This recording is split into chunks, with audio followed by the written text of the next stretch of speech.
مفتی صاحب ذہن کمزور ہے, کوئی وظیفہ ہے اس کا؟ بادام کھایا کریں میرے بھائی. بادام جو ہے نا رات کو پانی میں بھگو کے رکھتے ہیں, صبح خوب اچھی طرح چبا کے کھائیں. بادام کم چبا کے کھاؤ گے فائدہ نہیں ہے, بہت زیادہ اس کو چبانا پڑتا ہے, اس کا تیل نکال دو پھر بادام کا فائدہ ہے. اور بادام سے بہتر کوئی خشک میوہ ہے نہیں اتنی اور ہاں دماغ کے لیے اخروٹ کھائیں. اخروٹ دماغ کے لیے سب سے بہتر میوہ. دیکھو اللہ نے بنائی بھی اس کی شکل دماغ جیسی ہے. دماغ کے لیے اخروٹ کھایا کریں. اور ویسے آج کل جو دماغ کمزور ہے نا اس کی وجہ اخروٹ کی کمی نہیں ہے بلکہ دماغ استعمال ہی نہیں کرتے. جو چیز انسان کی استعمال نہیں ہوتی وہ کمزور ہو جاتی ہے. آپ چلنا چھوڑ دیں گے تو ٹانگیں کیا ہو جائیں گی؟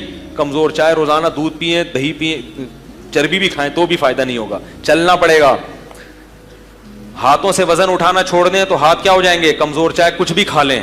تو اسی طرح دماغ سے سوچیں گے نہیں, مشکل چیزیں حل نہیں کریں گے تو دماغ انسان کا سونے لگتا ہے, وہ کام کرنا بولو بھائی چھوڑ دیتا ہے. تو دماغ کو بھی کچھ مفید کاموں میں کھپائیں, سوچیں. کوئی نئی زبان سیکھنے سے دماغ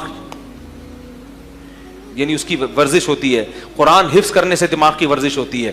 تو ایسے مفید کاموں میں دماغ کو لگائیں گے تو دماغ جاگتا رہے گا. جو ڈاکٹر ہے نا جو نفسیات, وہ ایک دماغ کی ورزش بتاتے ہیں, گھڑی کو الٹا رکھ کے دیکھیں ٹائم کیا ہو رہا ہے, تو جیسے نا دماغ لگتا ہے اس میں. اس سے بھی دماغ کی کیا ہوتی ہے؟ ورزش. مگر میں یہ ورزش لوگوں کو نہیں بتاتا اس لیے کہ اس سے دماغ کی ایکسرسائز ہوگی مگر حاصل کچھ نہیں ہوگا سوائے ایکسرسائز کے. تو ایسا کام کر لیں جس سے ایکسرسائز بھی ہو اور کچھ کوئی نئی زبان سیکھ لیں, انگلش لینگویج سیکھ لیں, عربی سیکھ لیں یا قرآن حفظ کر لیں, تو اس میں دماغ لگے گا تو ایکسرسائز بھی ہوگی اور ڈبل فائدہ ہوگا.